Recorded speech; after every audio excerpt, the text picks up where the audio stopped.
edisi Bakso Tonjang. Berjumpa lagi ya dengan bakso guys, kita di bakso si Bang Tunjang. Berjumpa lagi bersama Udawiko si tukang cubo raso. Pada kesempatan ini menjelang bulan puasa, kita akan makan bakso. Lokasinya di lapangan segitiga, tentu di kota Sawah Lunto. Rugi terasa kalau alun pernah mencoba arago murah meriah saja. Ragam pilihan dari bakso urat, bakso biasa, bakso tahu dan juga ada mie ayam. Tergantung nama nangka tuju di selero. Kalau di sini ke pesan aja pakai bahasa tangsi. Bisa juga tuh bahasa Minang, juga bahasa Indonesia. Mari kita coba.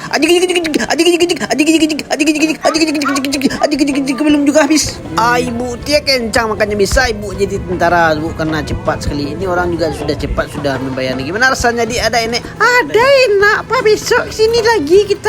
Jadi iya benar lah. Mbak bungkuskan satu ya Mbak untuk pianga Mbak. Banyak kan kuahnya, baksonya, mie ayamnya ya pun yang dipesan kok.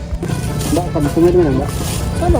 Orang Solo Mbak ini guys sudah lama jualan di sini guys, katanya sejak orang rumah kita ini masih kecil udah mulai dia jualan di sini. Sukses terus ya Mbak ya.